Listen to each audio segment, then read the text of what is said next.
Assalamualaikum warahmatullahi wabarakatuh. Kembali lagi di channel Portal Dimensi dan tentunya masih bersama saya Kang Slamet di sini. Kali ini Kang Slamet akan menceritakan sebuah kisah yang berjudul Antasena Mahendra, Keris Jagal Mayit, awal sebuah kebangkitan.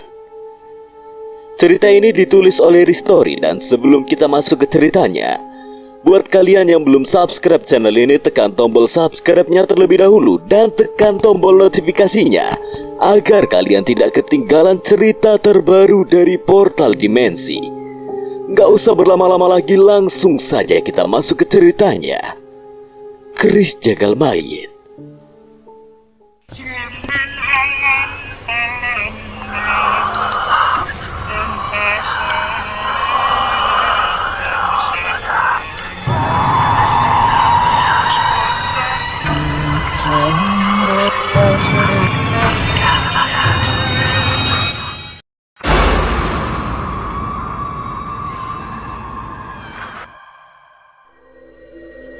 Jadi ini yang namanya Antasena Mahendra? Iya Arlingga, dia yang aku ceritakan ke kamu. Hai, salam kenal. Aku Mahendra. Aku Arlingga, salam kenal. Mahendra melirik ke belakang Arlingga di mana Mbah Seno terlihat tengah berjuang menyembuhkan Mbah Arya yang masih tergeletak di tanah. Dengan langkah cepat Mahendra menghampiri mereka, kekhawatiran tergambar jelas di wajahnya. Apa yang terjadi, Mbah? Si mbahmu beradu kekuatan dengan Patikolo hingga energi Patikolo merasuk ke tubuhnya. Lalu, apa bisa dinetralisir, Mbah? Aku membutuhkan tasbih yang kuberikan padamu untuk melakukannya. Apa kau membawanya?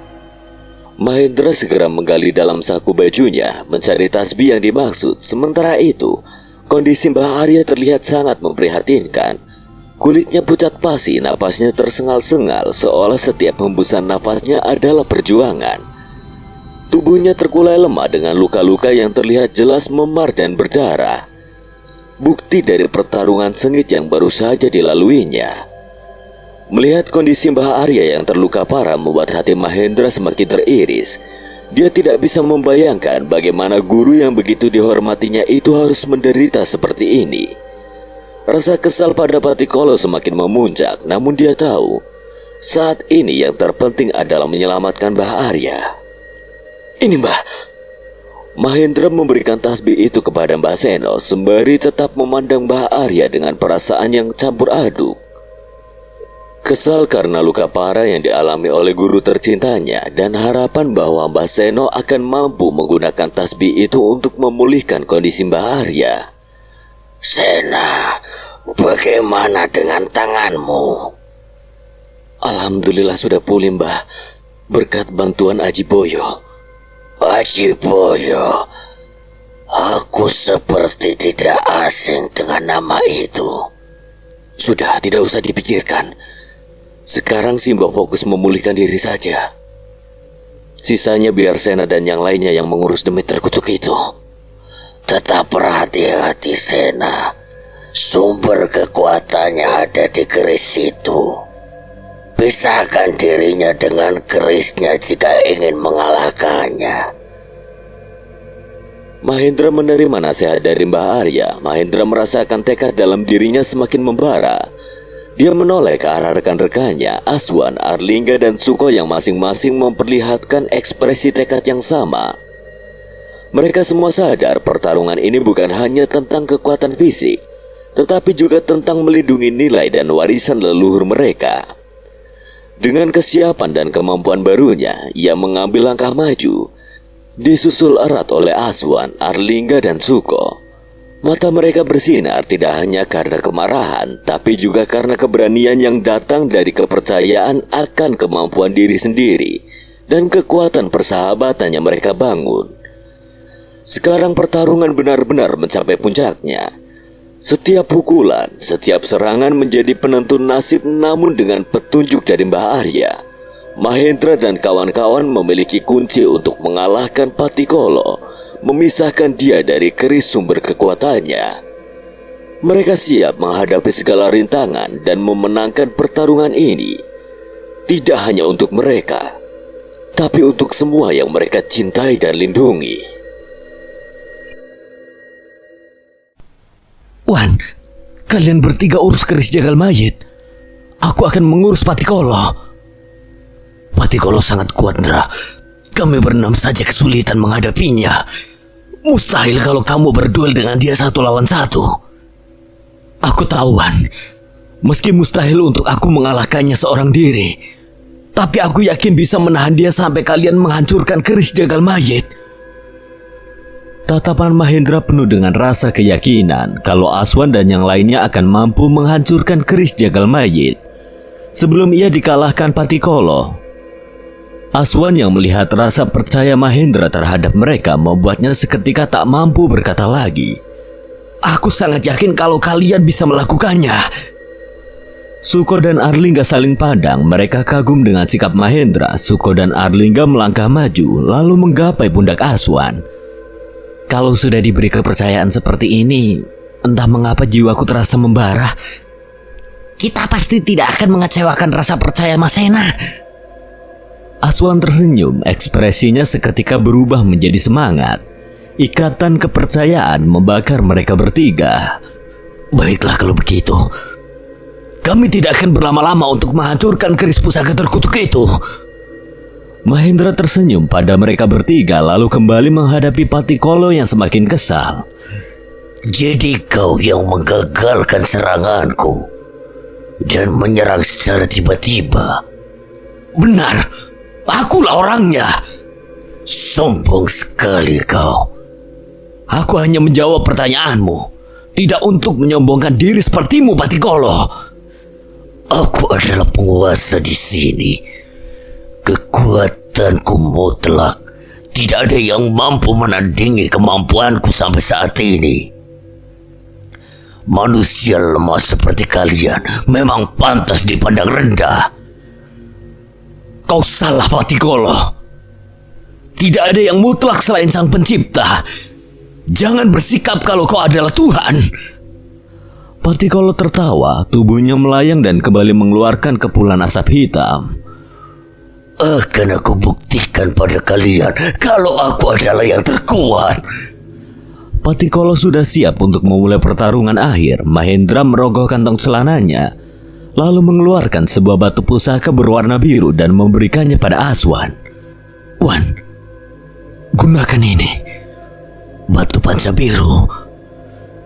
Batu panca biru adalah batu yang diberikan Mahendra untuk Aswan. Batu itu mampu memanggil sebuah pusaka keris dan tombak panu biru.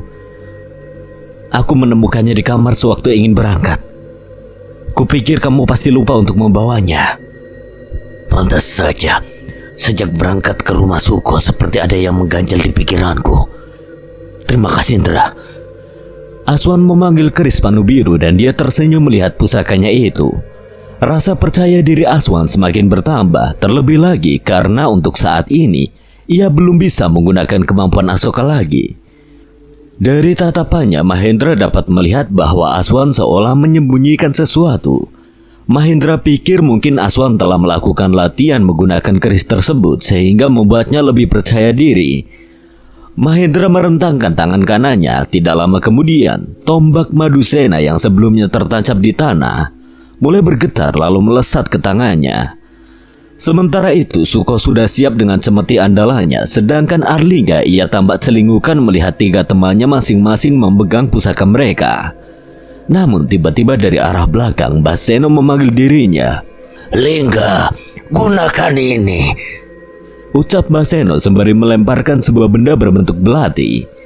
Arlingga segera menangkap benda yang dilemparkan oleh Baseno. Seketika bola matanya melebar. Ini belati Kurda Wiratama milik Eyang Wira. Tunjukkan pada kakek, sudah sejauh mana kamu mampu menggunakannya. Arlingga tersenyum sembari menatap pusaka warisan keluarganya itu. Dirinya melangkah berdiri di samping Mahendra.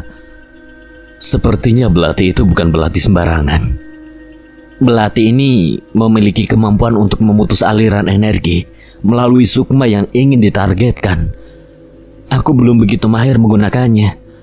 Namun jika berhasil, ini akan mempermudah kita untuk merebut keris itu darinya. Belati Kurda Wiratama adalah sebuah belati warisan keluarga Arlingga. Dalam keluarganya tidak semua keturunan Wiratama mampu menggunakannya. Belati tersebut akan memilih dengan sendirinya siapa yang pantas untuk mewarisi pusaka dari Trah Wiratama.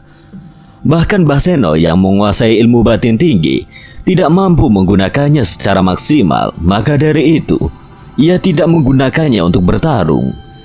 Sedangkan Arlingga ia sebelumnya sudah dilatih oleh Mbah Seno untuk menggunakannya. Mbah Seno melihat respon belati Kurda seolah-olah menyelaras dengan energi batin Arlingga. Saat itu juga ia mulai sadar bahwa belati tersebut sudah menemukan orang yang dipilihnya. Namun Mbah Seno masih belum mengizinkan Arlingga untuk membawanya. Ia hanya diperbolehkan menggunakannya untuk berlatih saja sampai dirinya benar-benar menguasai belati tersebut sepenuhnya. Melihat potensi dan situasi saat ini, Mbah Seno merasa memang sudah saatnya untuk memberikan belati tersebut pada Arlingga. Aku membutuhkan bantuan kalian untuk menancapkan belati ini ke lengan Patikolo. Apa harus lengannya, Lingga? Sebagian kekuatan Patikolo mengalir dari keris jagal mayit. Jika aku bisa mengenai lengannya, aliran energi yang masuk ke tubuh Patikolo akan terhenti, dan kita akan lebih mudah untuk merebut keris itu dari genggamannya. Rupanya kemampuan menganalisamu hebat juga, Lingga. Baiklah, ayo kita lakukan. Patikolo memperhatikan keempat pendekar yang berdiri tegap masing-masing dengan pusaka mereka. Pandangannya tertuju pada tombak Madusena milik Mahendra dan belati Kurda Wiratama di tangan Arlingga. Rupanya kalian memiliki pusaka yang cukup menarik, terutama tombak dan belati itu. Melihat kembali pusaka tersebut membuatku semakin bersemangat untuk menghabisi kalian semua. Kekuatan Patikolo meningkat secara drastis saat ia menatap kedua pusaka tersebut. Seolah-olah terdapat masa lalu yang membekas dalam dirinya terkait dengan kedua benda pusaka itu. Jayandaru dan Wiratama, dua Trah bersaudara yang pernah menyegelku pertama kali di sini. Terutama Trah Jayandaru, kalian selalu saja menghalangiku. Padahal di antara Trah keluargamu itu ada sosok yang jauh lebih buruk daripada aku. Patikolo mengibaskan keris jagal mayit menciptakan gelombang hitam yang mengarah ke mereka. Namun mereka masih dapat menghindarinya dengan lincah. Mahendra dan Aswan melompat ke sisi kanan sementara Arlingga dan Suko menghindar ke sisi kiri. Dra, sebenarnya apa maksud perkataannya tadi? Aku sendiri juga tidak tahu, Han. Tapi dari cara bicaranya, sepertinya Patikolo tidak sekedar mengarang cerita. Dari nada bicara Patikolo, Mahendra merasakan bahwa sosok tersebut tidak asal berucap. Melihat dari situasi dan kemungkinan yang ada, tidak ada alasan lagi bagi Patikolo untuk menurunkan moral mereka dengan menyerang secara psikologis melalui pernyataan tersebut, terutama karena sifatnya yang angkuh dan gila kekuasaan. Aku tidak begitu yakin dengan kata-katanya itu, Ndra. Makhluk terkutuk sepertinya tidak layak dipercaya. Patikolo sendiri sudah sangat buruk dengan mengorbankan para pendekar dan menindas rakyat demi kekuasaan. Tidak mungkin ada anggota keluarga kita yang bersikap dan bertindak lebih buruk daripadanya. Ya sudah, tidak perlu dipikirkan. Lebih baik kita fokus saja pada pertarungan ini. Setelahnya baru kita cari tahu maksud dari perkataannya itu. Meskipun mereka penasaran dengan maksud di balik perkataan Patikolo yang menyebutkan ada anggota keluarga Trah Jayandaru yang lebih buruk darinya, mereka memilih untuk tidak memikirkannya lebih lanjut dan akan mencari kebenarannya setelah mengalahkan Patikolo. Mahendra menoleh ke arah Aswan lalu memberi kode sebuah anggukan. Aswan yang mengerti dengan isyarat tersebut membalas juga dengan anggukan. Tanpa berlama-lama lagi, Mahendra dan Aswan melesat ke arah Patikolo. Mahendra dengan cekatan mengayunkan tombak Madusena ke arah Patikolo, menciptakan deru angin tajam yang membelah keheningan malam. Setiap gerakan Mahendra disertai dengan presisi yang mematikan.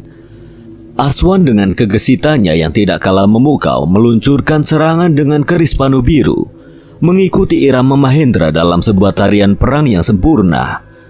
Mereka bersama-sama menyerang Patikolo dengan serangkaian gerakan yang saling melengkapi, mengatur tempo serangan yang begitu sinkron.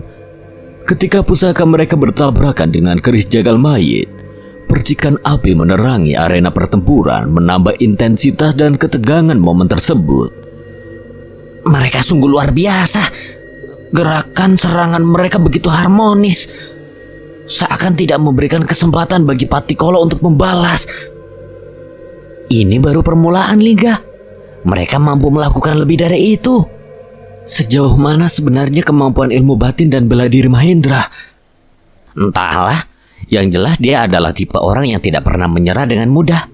Meskipun nyawanya menjadi taruhannya, dia akan berusaha menghapus kegelapan dengan segala cara yang mungkin. Mereka kagum dengan tekad Mahendra. Arlingga merasa terinspirasi bahwa di era seperti ini masih ada sosok dengan keberanian sejati. Ayo, kita lakukan bagian kita, Lingga. Arlingga dan Suko bersiap mengikuti Mahendra dari dua arah berbeda, berusaha membuat Patikolo tidak menyadari serangan mendadak yang akan mereka lakukan. Di tengah pertarungan, Mahendra dan Aswan terus melancarkan serangan tanpa henti. Bertubi-tubi serangan mereka beradu dengan Mahendra yang kini dapat menggunakan tombak Madusena dengan lebih leluasa berkat tangan yang telah sembuh. Aku tidak menyangka kalau tombak itu rupanya memiliki pewaris selain Senapati. Jangan sebut nama ayahku. Namanya tidak pantas diucapkan dari mulut makhluk terkutuk sepertimu. Asal kau tahu, Trajaya Daru adalah keluarga pembawa bencana. Aswan semakin kesal karena keluarganya disebut pembawa bencana oleh Patikolo. Ia mengayunkan keris panu biru sekuat tenaga sehingga menciptakan tebasan cahaya. Namun masih dapat dihalau menggunakan keris jagal mayit yang mengeluarkan asap hitam. Dalam sebuah momen kritis itu, Mahendra mendapat celah dan berhasil menembus pertahanan Patikolo dengan tombak Madusena yang menancap tepat di perutnya. Patikolo masih bertahan, Mahendra terus mendorongnya. Percuma saja, seranganmu tidak akan berpengaruh kepada aku. Selagi fokus Patikolo teralihkan, Aswan dengan cepat menancapkan keris panu biru ke dada kiri Patikolo. Mereka berdua mendorong sekuat tenaga. Kalian benar-benar bocah yang menjengkelkan. Sudah aku katakan kalau serangan kalian tidak akan berpengaruh padaku. Patikolo mengangkat tangannya yang tergenggam erat keris jagal mayit, namun upayanya terhenti ketika Cemeti Suko melilit tangannya menghalangi setiap kesempatan untuk membalas. Apalagi ini? Kau memang memiliki kekuatan yang besar, tapi kami memiliki 1001 cara untuk mengalahkanmu. Selagi Patikolo tertahan, tanpa menyia-nyiakan kesempatan, Arlingga melompat dan menancapkan belati miliknya ke lengan Patikolo. Belati itu bercahaya terang putih, menghasilkan efek yang menakjubkan. Lengan Patikolo yang sebelumnya membesar kini kembali ke ukuran semula akibat tidak ada energi yang bisa diserap dari keris jagal mayit. Wan, sekarang! Dengan gerakan kilat, Aswan mencabut keris panu biru dan menebas pergelangan tangan Patikolo. Sebuah ledakan energi terjadi, keris jagal mayit terlempar jauh bersama dengan pergelangan tangan Patikolo yang terputus. Tidak akan aku biarkan kalian mengambilnya. Patikolo ingin bergerak mengambil kembali keris jagal mayit, namun belum sempat berpindah tempat. Di atas kepalanya sudah ada 2 buah lingkaran. Cahaya yang muncul tiba-tiba, Patikolo mendongakkan kepalanya. Melihat itu, matanya melebar seolah mengerti cahaya yang berada di atas kepalanya. Ajian pengikat raga. Perlahan, 2 buah lingkaran cahaya tersebut mulai membesar, lalu mengikat tubuh Patikolo yang perlahan berubah ke wujud semula. Aku tidak akan membiarkan dirimu mengambil keris itu kembali. Patikolo menoleh ke arah Mahendra. Sebuah kepalan tangan yang sudah berwarna merah gelap dan mengeluarkan asap sudah berada tepat di wajahnya. Pukulan Braja Musti yang Mahendra lancarkan menghantam keras wajah Patikolo hingga terpental ke arah bangunan tempat altar keris jagal mayit. Ambil dan hancurkan keris itu, Tuan. Sesuai yang mereka rencanakan sebelumnya, Aswan, Suko, dan Arlingga akan mengurus keris jagal mayit, sedangkan Mahendra akan melawan Patikolo seorang diri. Mahendra segera beranjak menuju tempat Patikolo terpental. Meski tidak mudah, namun tekadnya untuk menyudahi tragedi berdarah agar tidak terus berlanjut tidak pernah pudar. Sesampainya di dalam ruang altar, sebuah batuan candi sebesar ban kontainer melayang ke arah Mahendra. Dengan refleks yang luar biasa, Mahendra menghindarinya. Patikolo keluar dari reruntuhan, lalu berdiri di hadapan altar keris jagal mayit. Tangan yang sebelumnya terpotong sudah kembali seperti semula. Berani sekali kau menantangku untuk bertarung 1 lawan 1. Apa kau sengaja ingin mengorbankan nyawamu agar teman-temanmu itu bisa selamat? Aku tahu kau hebat, Patikolo. Namun ada sebuah pepatah yang mengatakan, kekuatan sejati bukanlah tentang seberapa keras kamu bisa memukul, tetapi seberapa keras kamu bisa dipukul dan tetap berdiri. Kau mungkin menganggap dirimu kuat karena bisa melukai banyak orang, tapi itu bukan kekuatan, itu kelemahan. Kau pikir kata-katamu bisa menggoyahkan kepercayaan diriku? Aku telah mengalahkan lebih banyak lawan daripada yang bisa kau bayangkan.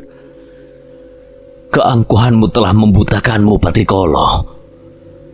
Kau begitu terobsesi dengan ambisi pribadimu sehingga lupa pada Sang Pencipta yang memberi kita kehidupan dan kekuatan. Kau menggunakan kekuatanmu untuk merenggut nyawa, bukan untuk melindungi. Ingat, sekuat apapun seseorang, tidak ada yang tidak terkalahkan. Omong kosong. Kekuatan adalah segalanya. Dengan kekuatan, aku bisa memiliki apa saja, mengendalikan siapa saja. Kekuatan tanpa kebijaksanaan hanyalah kebrutalan. Dan ingat, Pati, setiap tindakan memiliki konsekuensinya. Kau mungkin tidak melihatnya sekarang, tapi alam semesta memiliki cara untuk menyeimbangkan segalanya. Semakin tinggi pohon tumbuh, semakin keras ia akan jatuh. Bocah ingusan sepertimu tidak perlu mengajariku tentang kehidupan. Aku sudah hidup sejak ratusan tahun yang lalu. Manis pahitnya kehidupan sudah kurasakan. Pada akhirnya, semua itu berujung pada siapa yang terkuat. Maka dialah yang berkuasa. Secara itu akan terus ada di bumi Nusantara ini. Meskipun sulit untuk sepenuhnya mempercayai kata-kata Patikolo, sejarah kelam yang dia ceritakan memang masih terasa bekasnya di bumi Nusantara hingga hari ini. Layaknya sebuah perusahaan besar yang didorong oleh nafsu serakah untuk memonopoli sumber daya alam, mengusir ribuan penduduk dari tanah warisan leluhur mereka. Mereka yang berada di posisi kekuasaan menggunakan kekuatan dan pengaruhnya untuk meraih lebih banyak lagi, tanpa memperhatikan kerusakan atau penderitaan yang mereka sebabkan. Siklus kekuasaan dan penindasan ini sayangnya masih sering kita temui. Kau salah, Pati. Kata-katamu itu hanya satu sisi dari sebuah koin. Di sisi lain, masih ada individu-individu yang mengorbankan kenyamanan mereka sendiri untuk membantu yang lain. Kekuatan sejati bukanlah mengalahkan yang lemah, tetapi membantu mereka yang membutuhkan kekuatan untuk berdiri. Mahendra dan Patikolo saling serang, masing-masing memanfaatkan ilmu bela diri mereka.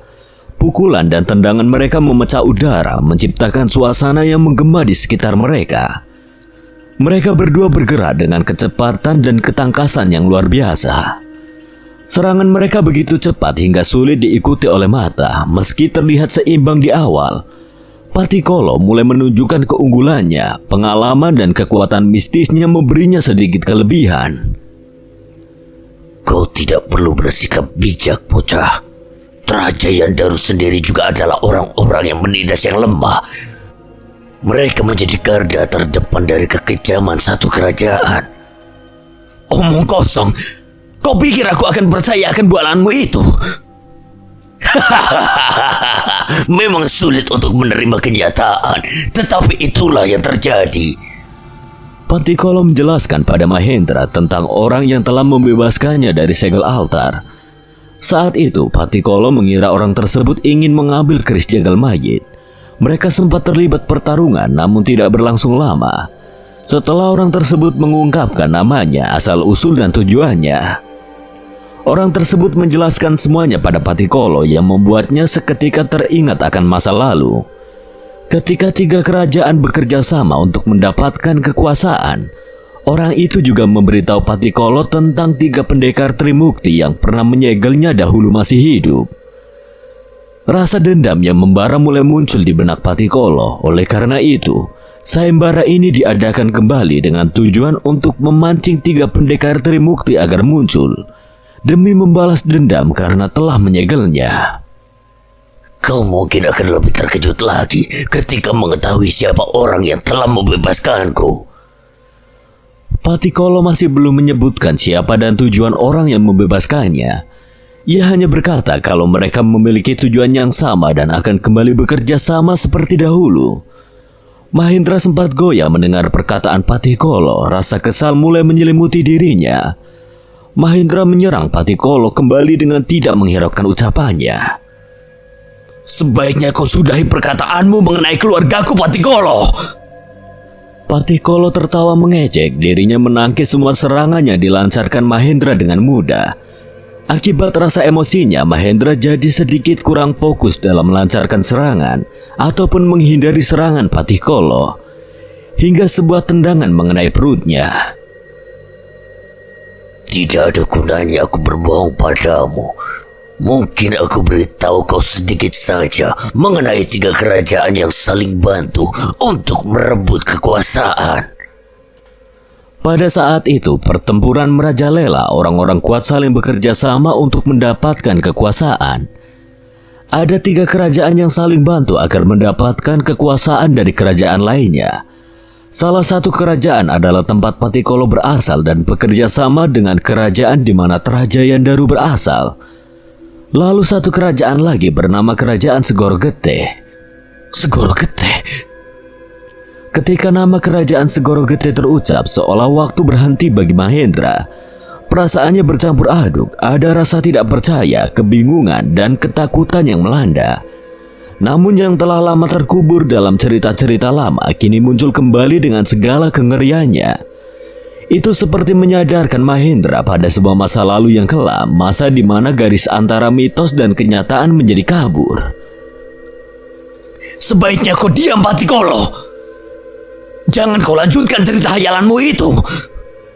Tangan Mahendra mulai berasap, kulitnya memerah. Dengan satu gerakan, Mahendra melesat ke arah Patikolo.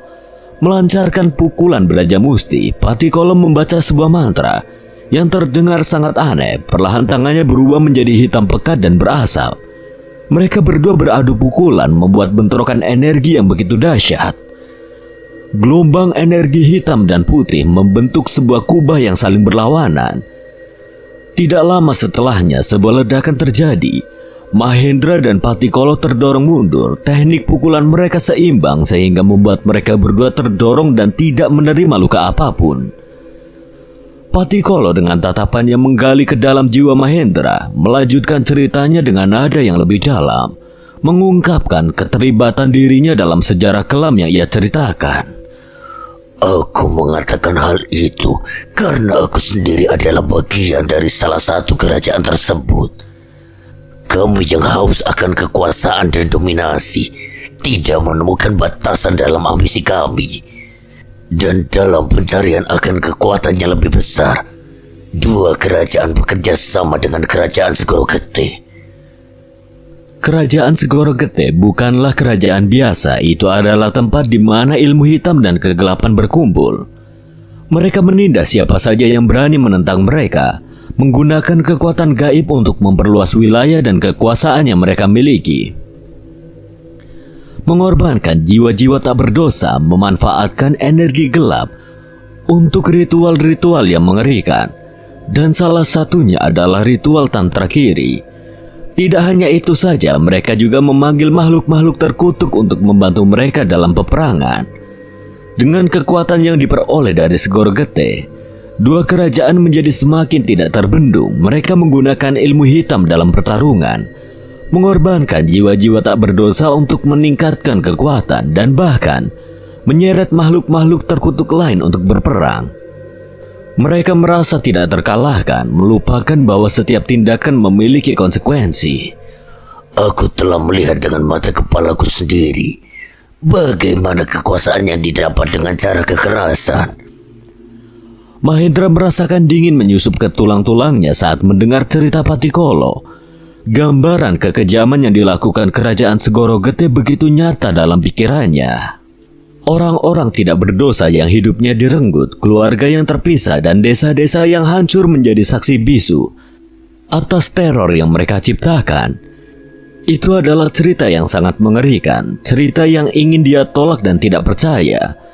Namun di dalam hati kecilnya ada rasa takut bahwa itu mungkin saja benar. Karena sudah saling memiliki kekuasaan yang mereka dapatkan, tiga kerajaan berpisah dan sudah tidak lagi bekerja sama. Mereka menikmati semua yang sudah mereka rebut tanpa memikirkan orang di sekitarnya.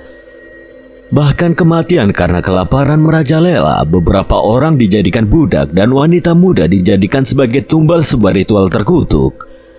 Akan tetapi Patikolo yang gila kekuasaan masih belum puas dengan kekuasaan yang sudah didapatkan. Ia berencana merebut tahta kerajaan dengan mengumpulkan pasukan mayat pendekar dan akan melanjutkan menguasai kerajaan lainnya.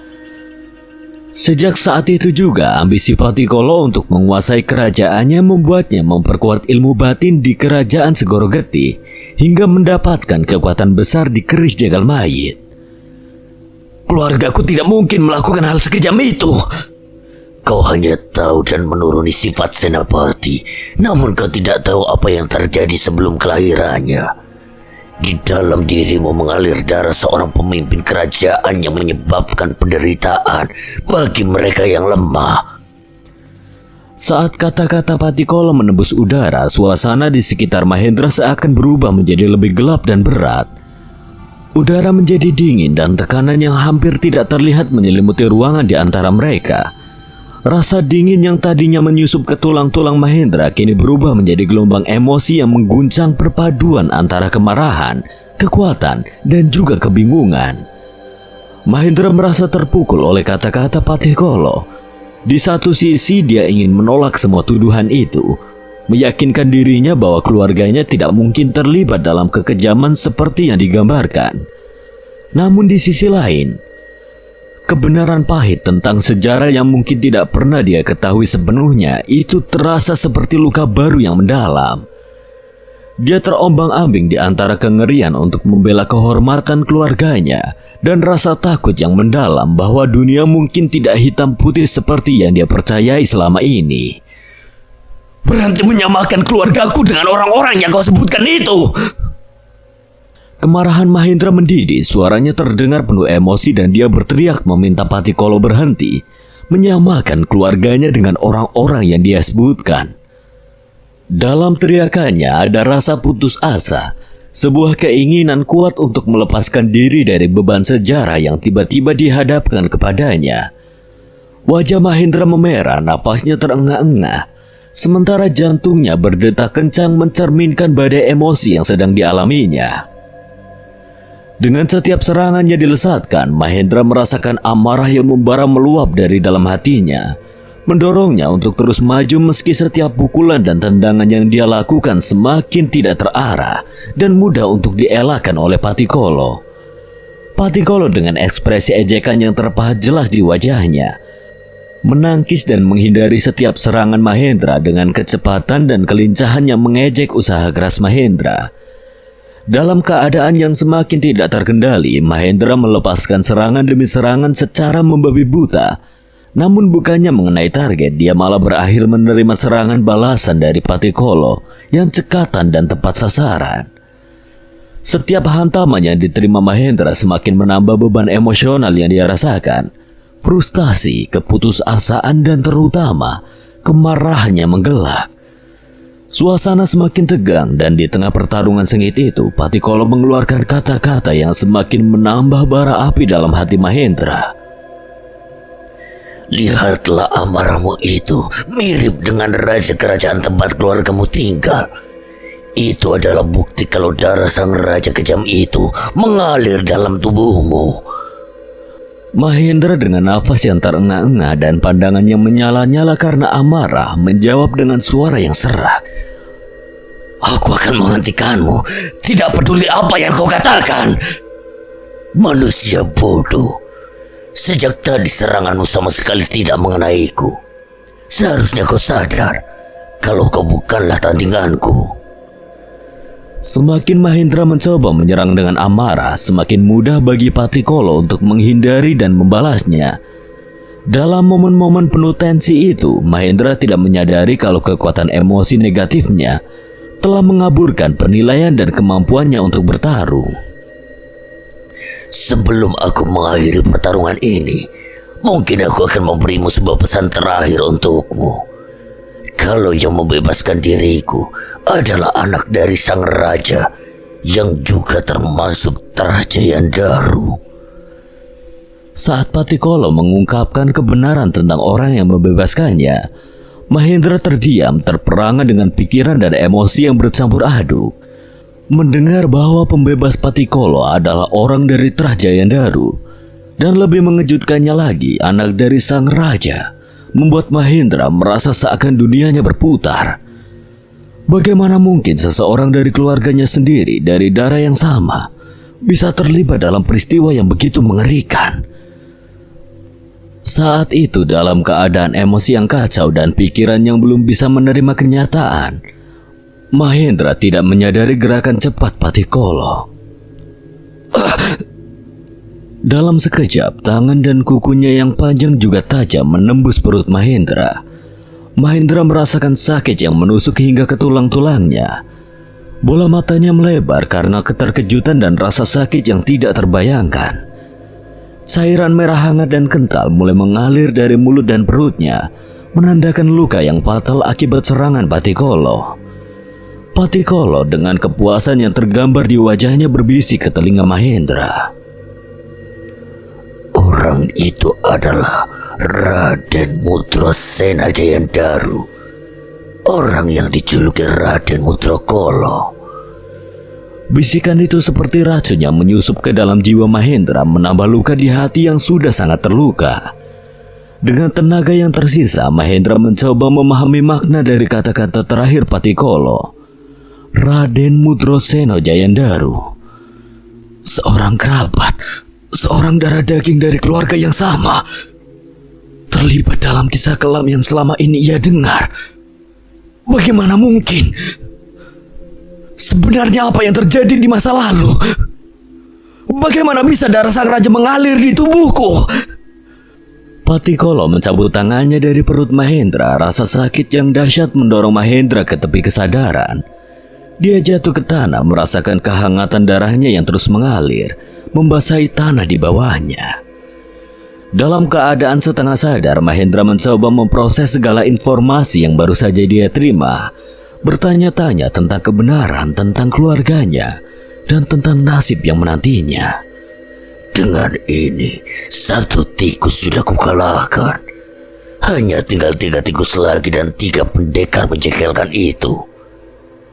Patikolo membawa tombak Madusena yang tergeletak di tanah, lalu segera beranjak pergi menuju keris jagal mayit berada. Tubuh Mahendra masih tergeletak di tanah, wajahnya mulai pucat, dan pandangannya mulai menjadi tidak jelas. Perlahan kelopak matanya tertutup dan menjadi sebuah kegelapan pekat. Sementara itu di tempat yang berbeda, Aswan, Suko, dan Arlingga berhasil mendapatkan keris jagal mayit. Aswan ingin segera menghancurkan keris terkutuk itu. Akan tetapi kekuatan Asoka masih belum pulih sepenuhnya. Lalu bagaimana, Mas? Apakah kita harus mencoba menyerang secara bersamaan dengan menggunakan kemampuan kita? Aku tidak yakin itu akan berhasil. Tapi tidak ada salahnya untuk mencoba. Aku akan memperkuat serangan kalian dengan menggunakan ajian Prabawa Sukma. Aswan dan Suko mengangguk, kemudian mereka meletakkan keris jagal mayit di tanah. Suko mulai membacakan ajian tapak geni miliknya. Aswan menggunakan pukulan yang dialiri sedikit kemampuan Asoka. Sementara itu, Arlingga membantu memperkuat serangan mereka dengan menggunakan kemampuannya. Secara bersamaan, Aswan dan Suko melancarkan serangan mereka ke arah keris jagal mayit.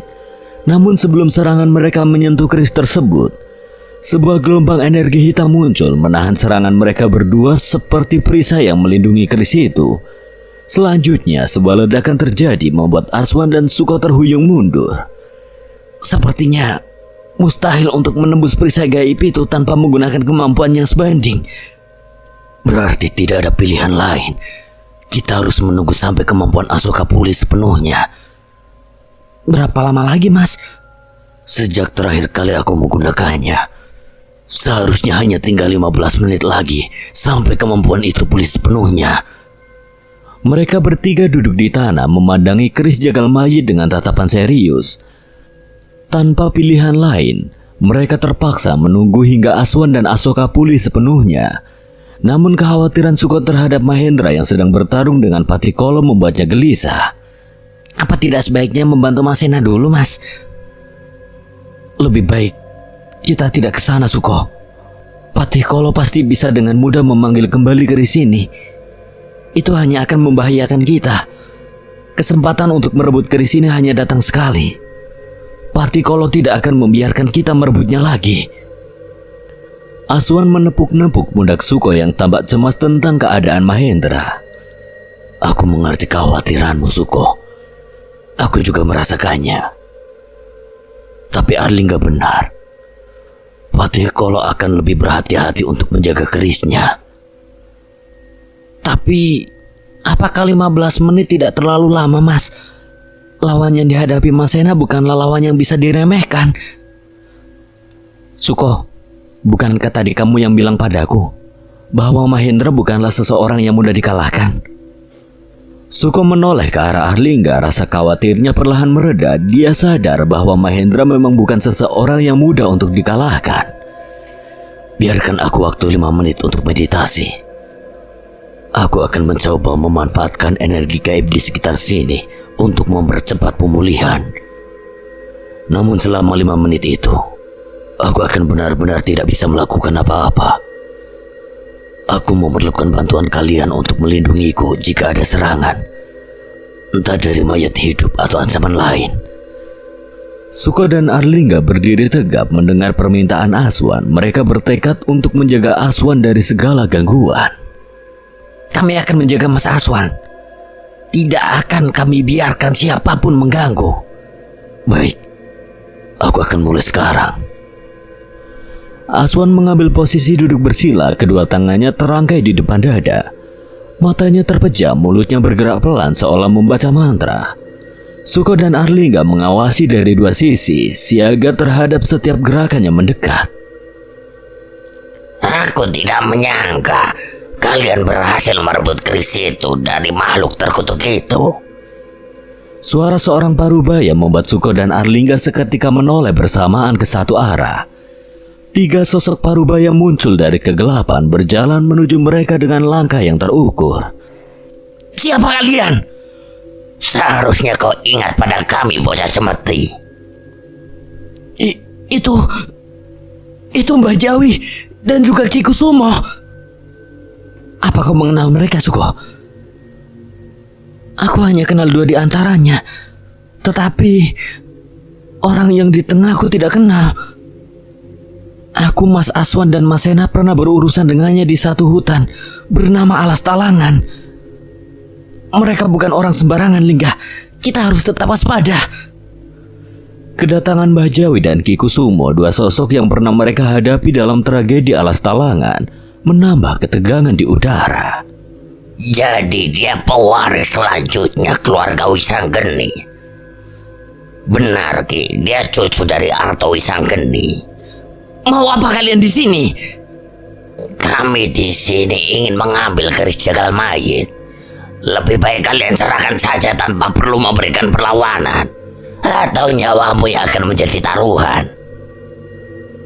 Sejak awal mereka datang ke sayembara keris jagal mayit, Tujuan mereka hanya satu, menguasai keris terkutuk tersebut. Mereka memilih untuk tidak terlibat langsung dalam pertarungan antara pendekar dari berbagai padepokan, melainkan memilih momen yang tepat seperti saat ini untuk bertindak. Mereka sadar berhadapan langsung dalam pertarungan melawan Patikolo mungkin tidak akan memungkinkan mereka untuk merebut keris itu. Jadi mereka memilih untuk menyaksikan dari kejauhan, menunggu hingga pertempuran mereda, dan merencanakan untuk mengambil keris dari mereka yang berhasil merebutnya dengan strategi licik mereka. Suasana di sekitar mereka menjadi tegang, udara terasa lebih berat.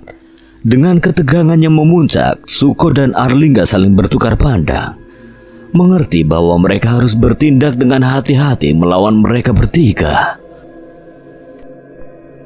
Ketegangan mulai terasa memenuhi udara, menciptakan suasana yang semakin berat seiring dengan eskalasi situasi. Suko dan Arlingga saling bertukar pandangan, saling memahami bahwa mereka harus bersikap hati-hati dalam menghadapi trio licik di depan mereka. Meskipun keduanya telah menguras hampir seluruh kekuatan mereka dalam pertarungan yang melelahkan ini, mereka tahu bahwa mereka harus melakukan segala cara untuk melindungi Aswan dan keris jagal mayit dari tangan-tangan jahat. Kami tidak akan menyerahkan keris ini pada kalian. Bajawi dengan senyum sinis terukir di wajahnya melangkah maju. Oh, semangat kalian patut diacungi jempol. Namun apakah kalian benar-benar yakin bisa melawan kami berdua sambil menjaga orang yang sedang bermeditasi itu? Bukankah lebih bijak jika kalian mempertimbangkan tawaran kami? Pertimbangkan baik-baik anak-anak. Kami bukan lawan yang bisa kalian hadapi begitu saja. Dan keris ini bukan sembarang keris. Kekuatannya dapat mengubah nasib kalian juga. Arlingga berdiri tegap di samping Suko, menjawab dengan suara yang tenang namun penuh ketegasan. Kekuatan sejati bukanlah yang berasal dari ketakutan dan manipulasi. Dan kami akan melindungi keris ini serta teman kami. Tidak peduli apa yang terjadi. Suasana semakin tegang, udara seolah bergetar menanti benturan antara dua kekuatan yang bertentangan, antara kekuatan jahat dan keberanian untuk berbuat benar. Baiklah kalau itu mau kalian. Kami akan mengambil secara paksa. Arlingga dan Suko mengambil kuda-kuda siap bertarung. Bajawi dan Kikusumo maju menghampiri mereka, namun dihentikan oleh orang yang bernama Brajaseno. Biar aku yang menghadapi mereka. Sudah lama sekali aku tidak melakukan pertarungan. Tanganku sangat gatal, ingin menghabisi keturunan Wisanggeni itu. Ini adalah waktu yang tepat untuk membalas pengkhianatan keluarga mereka. Bajawi dan Kikusumo mundur, sedangkan Brajaseno dengan langkah penuh percaya diri maju menghadapi Suko dan Arlingga. Aura yang ia pancarkan sungguh berbeda, menunjukkan pengalaman dan kekuatan yang jauh melebihi dua pemuda tersebut. Suko dan Arlingga meski sudah sangat lelah mengambil posisi siap bertarung, bertekad untuk melindungi keris dan Aswan dengan sisa tenaga yang mereka miliki. Pertarungan ini mungkin akan menjadi pelajaran terakhir bagi kalian. Pertarungan terjadi dengan Suko dan Arlingga bekerja sama dengan sisa tenaga mereka melawan Brajaseno. Mereka saling bertukar serangan dan pertahanan, mengeluarkan seluruh kemampuan bela diri yang mereka miliki. Namun setiap serangan yang mereka lancarkan dengan susah payah bisa dengan mudah ditangkis dan dihindari oleh Brajaseno. Apa hanya ini kemampuan kalian? Perbedaan level kekuatan antara mereka terlihat sangat jelas. Brajaseno terlihat seperti seorang guru bela diri yang sedang memberi pelajaran pada anak didiknya, bukan sedang berada dalam pertarungan serius. Setiap gerakan Brajasena penuh dengan ketenangan dan kepastian, seolah-olah ia telah melihat setiap kemungkinan gerakan yang bisa dilakukan oleh lawannya. Sebenarnya siapa orang tua ini? Serangan kita sama sekali tidak mengenainya. Tetap waspada, Lingga. Dia akan melancarkan serangan.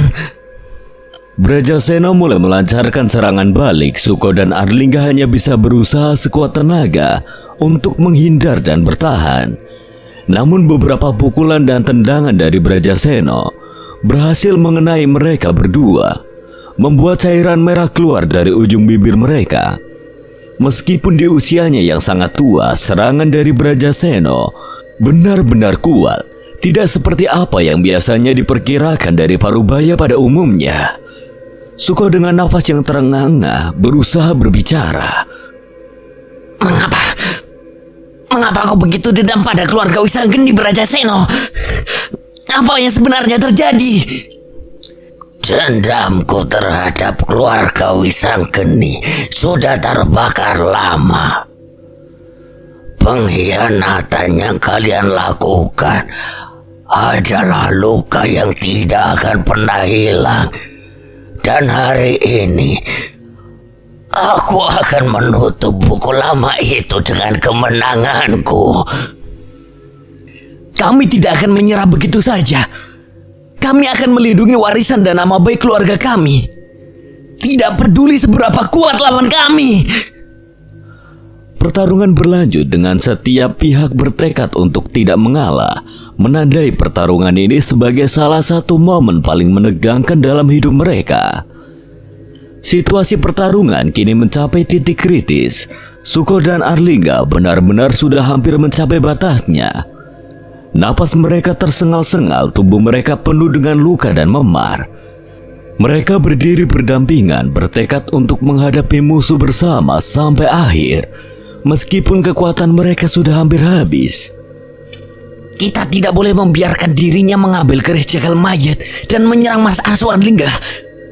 Kita sudah berjanji padanya untuk menjaga dirinya. Sampai nyawaku menjadi taruhannya pun, aku tidak akan mengingkari janji itu, Suko.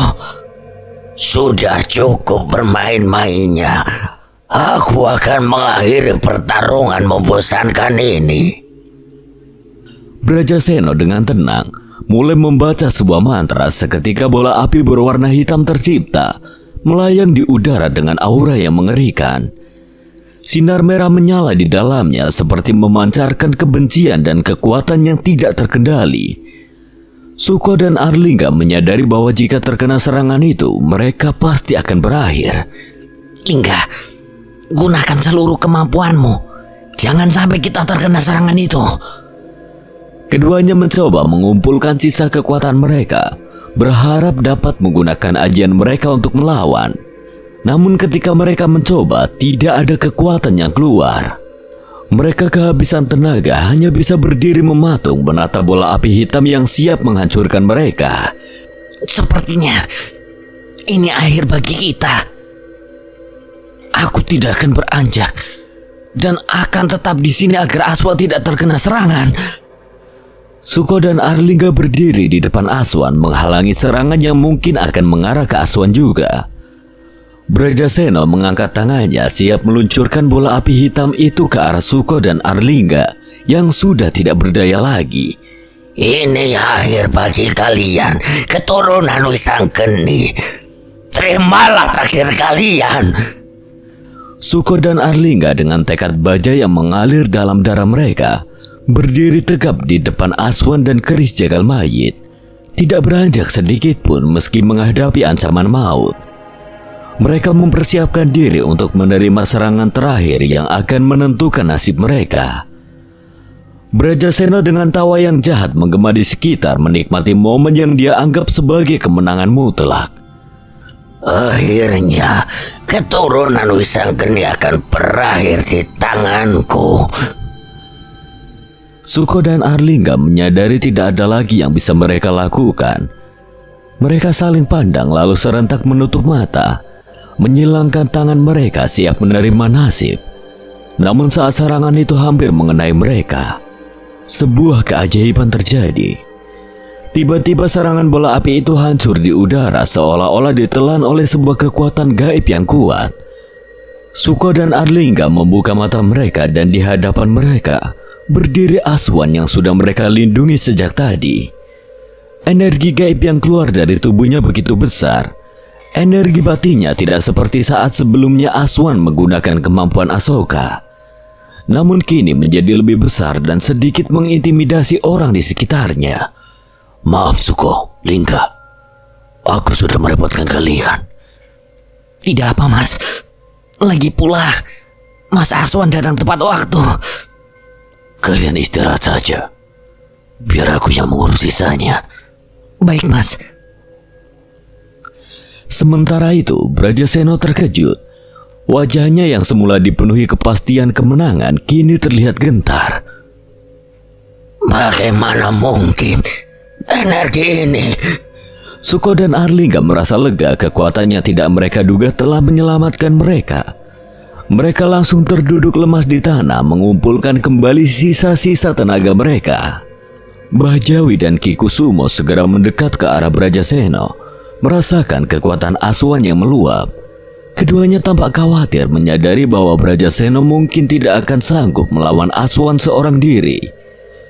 Aswan dengan aura yang kini meliputinya berdiri tegak menghadapi Brajasena, Mbah Jawi dan Ki Kusumo. Kekuatannya dipancarkannya jauh melebihi apa yang pernah diperlihatkan sebelumnya, membuat suasana menjadi tegang. Dia menatap mereka satu persatu, matanya terlihat seperti mata harimau yang sedang marah. Jadi kalian bertiga telah melukai saudara-saudaraku. Mbah Jawi yang selama ini dikenal karena kesombongan dan keangkuhannya segera mengambil alih, mendorongnya untuk maju ke depan. Jangan belaga so hebat bocah. Kau pikir dengan kekuatan itu kau bisa mengalahkan kami? Ayo majulah. Tunjukkan padaku. Kekuatan ini bukan untuk dipertontonkan. Tapi jika itu yang kalian inginkan, kuharap kalian tidak menyesalinya. Mari kita lihat apa kau benar-benar sekuat itu, atau hanya omong kosong belaka. Bukan omong kosong Pak Jawi, tapi sebuah peringatan. Suko dan Arlingga meski masih duduk lemas tidak bisa menyembunyikan kekaguman mereka melihat Aswan yang kini berdiri tegak. Siap melawan, mereka tahu bahwa dengan kekuatan Aswan yang sudah pulih, pertarungan akan berbeda. Mbah Jawi menyadari keseriusan situasi ini mengumpulkan energinya, bersiap untuk serangan, namun dalam hati kecilnya, dia mulai merasakan keraguan. Aura yang dikeluarkan Aswan tidak seperti yang pernah dia rasakan sebelumnya. Ini adalah kekuatan yang mungkin belum pernah dia hadapi sebelumnya. Bersiaplah bocah, aku akan mengalahkanmu dengan sekali serangan saja. Aswan tidak menjawab, ia berjalan dengan santainya, menghampiri Mbah Jawi yang sedang membaca sebuah mantra. Di tangan Mbah Jawi muncul api yang berwarna hitam lalu menghampiri Aswan, menyerangnya dengan kemampuan miliknya. Mbah Jawi dengan semua kekuatannya menyerang Aswan dengan api hitam yang ia ciptakan dari mantranya. Namun, Aswan dengan kecepatan yang mengagumkan dengan mudah menghindar dari serangan tersebut.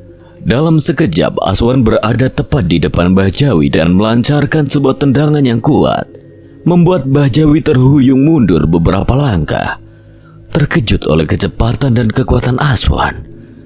Kau sangat lambat sekali Mbah Jawi. Apa tulang-tulangmu sudah mulai keropos karena umur? Sombong sekali kau bocah. Melihat Mbah Jawi yang kesusahan, Ki Kusumo segera ikut bertarung. Berharap dengan bekerja sama mereka dapat mengalahkan Aswan. Keduanya melancarkan serangan bertubi-tubi ke arah Aswan menggunakan segala kemampuan dan ilmu yang mereka miliki. Namun Aswan dengan kecepatan dan ketangkasannya yang luar biasa dapat menghindari setiap serangan tanpa terlihat kesulitan sama sekali.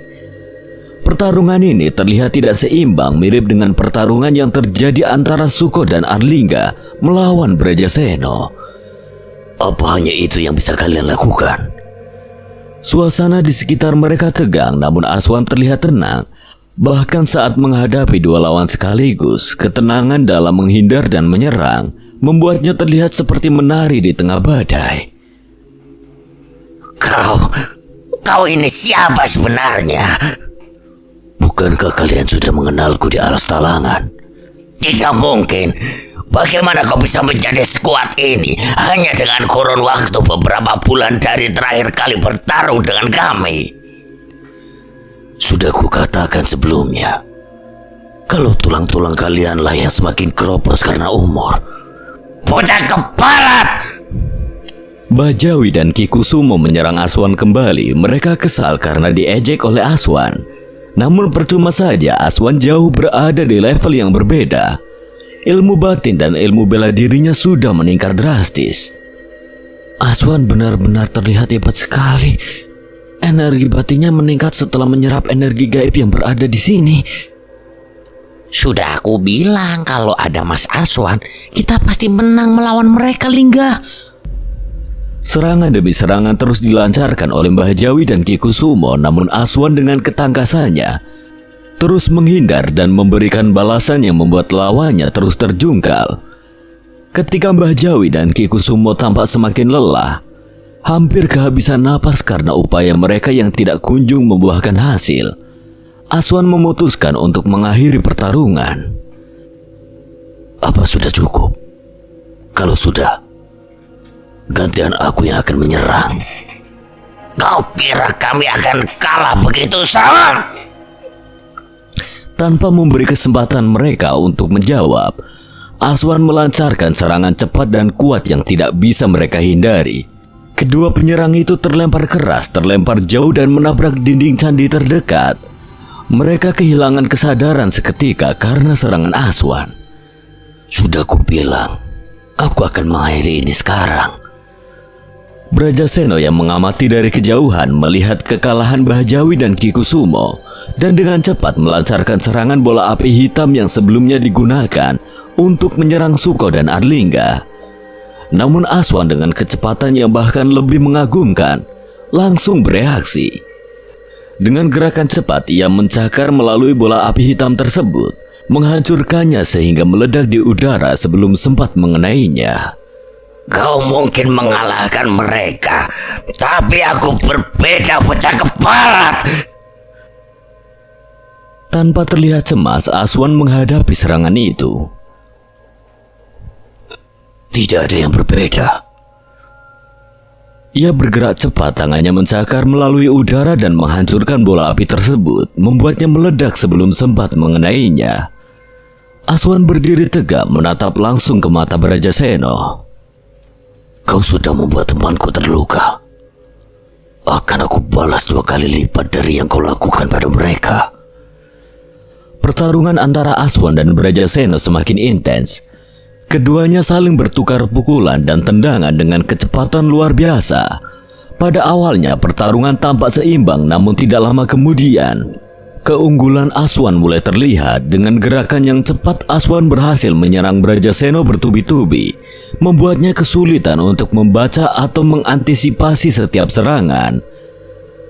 Brajaseno terengah-engah, kekuatan dan stamina fisiknya tidak sebanding dengan Aswan yang masih muda dan penuh dengan energi.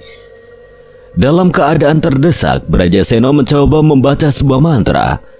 Tangannya memancarkan api hitam yang berkobar seolah-olah itu akan menjadi serangan terakhir yang mampu membalikan keadaan. Aswan yang menyaksikan hal itu hanya tersenyum. Sudah saatnya aku mengakhiri ini.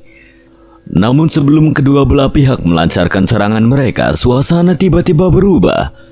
Sebuah tawa menyeramkan menggema membuat semua orang yang ada di tempat itu menghentikan apa yang sedang mereka lakukan dan mencari sumber suara tersebut. Sukor dan Arlingga yang masih lemah mendapati keris jagal mayit yang mereka simpan bergetar hebat. Dengan sisa tenaga yang ada, mereka segera meraihnya, berusaha untuk memahami apa yang sedang terjadi. Ada apa ini? Keris ini? Keris ini mengapa tiba-tiba bergetar seperti ini? Ini bertanda ada sesuatu yang tidak beres. Kita harus berhati-hati. Sementara itu, Aswan dan Brajaseno yang awalnya bersiap untuk melanjutkan pertarungan mereka sekarang menjadi waspada. Brajaseno yang sepertinya sudah menyadari dari mana suara itu berasal segera beranjak menjauh dari tempat tersebut. Tidak mungkin. Aura ini adalah milik Patikolo. Apa yang terjadi? Mengapa dia bisa ke sini? Aswan segera menghampiri Suko dan Arlingga yang sudah berdiri celingukan mencari wujud dari suara menyeramkan itu. Mas, apa tadi itu suara Patikolo? Tidak salah lagi, Suko. Itu memang suaranya. Ketegangan meningkat di antara Aswan, Suko, dan Arlingga ketika mereka menyadari bahwa suara menyeramkan itu adalah milik Patikolo. Suasana yang semula penuh dengan pertarungan sengit kini berubah menjadi ketakutan dan kekhawatiran. Mereka bertiga saling bertukar pandang, berusaha mencari jawaban atas kemungkinan yang paling mereka takuti. Mahendra telah dikalahkan. Mas, ini tidak mungkin. Jika Patikolo bisa sampai di sini, apa itu berarti? Mas Sena. Aswan tidak menjawab pertanyaan Suko, firasatnya terasa tidak enak. Suko menatap kosong ke arah asap hitam yang mulai menggumpal di udara, membentuk sosok menakutkan yang mereka kenali sebagai Patikolo. Ketika sosok tersebut mulai terlihat jelas dengan tombak Madusena di genggamannya, Suko merasa nafasnya tercekat. Tidak mungkin. Tombak itu. Temanmu telah jatuh di tanganku. Selanjutnya giliran kalian. Dalam keheningan yang mendadak, atmosfer di antara Aswan dan Suko menjadi berat dan gelap. Mereka yang selalu bersama dalam suka dan duka kini merasakan pukulan emosional yang mendalam. Melihat tombak Madusena di tangan Patikolo bukan hanya pertanda kekalahan Mahendra, tetapi juga sebagai pengingat akan keseriusan situasi yang mereka hadapi. Air mata Aswan mulai menggenang, emosinya yang biasanya stabil kini goyah. Rasa sakit dan kehilangan menghantui pikirannya, diperparah oleh ejekan keji dari Patikolo. Sementara itu, Suko terlihat kaku, tubuhnya bergetar tidak berdaya, seakan kekuatannya telah terkuras habis. Tidak mungkin. Mas Sena, bagaimana bisa? Tawa Patikolo terdengar sinis dan mengejek, memecah kesunyian dan menambah luka di hati Aswan dan Suko. Kalian seharusnya melihat bagaimana aku melubangi tubuhnya, mengambil nyawanya beserta tombak ini. Sungguh memuaskan. Kini kalian juga akan merasakan nasib yang sama. Kau akan membayar ini, Patikolo. Aku pastikan kau menyesal dengan apa yang kau lakukan pada saudaraku. Memangnya apa yang bisa kau lakukan? Semua usahamu akan bernasib sama seperti saudaramu. Emosi Aswan semakin membuncah. Ia menggenggam kalung Pasopati menggunakan seluruh kekuatan Asoka yang sudah ia pulihkan. Aura putih menyelimuti dirinya, tangan dan kakinya diselimuti energi putih berbentuk cakar. Dengan amarah yang membuncah di dalam dada, Aswan menerjang ke arah Patikolo dengan kecepatan yang luar biasa. Aura putih menyelimuti dirinya, setiap gerakannya cepat dan penuh dengan kekuatan Asoka. Tangan dan kakinya yang diselimuti energi putih berbentuk cakar menyerang tanpa ampun. Patikolo terkejut dengan kekuatan baru yang dimiliki Aswan, sesuatu yang belum pernah dia rasakan sebelumnya. Aswan dengan lincah menghantam tubuh Patikolo, membuatnya tercabik-cabik. Setiap serangan Aswan tidak hanya mengenai fisik, tapi juga menyerang ke dalam, mengoyak kekuatan asap hitam yang membentuk tubuh Patikolo.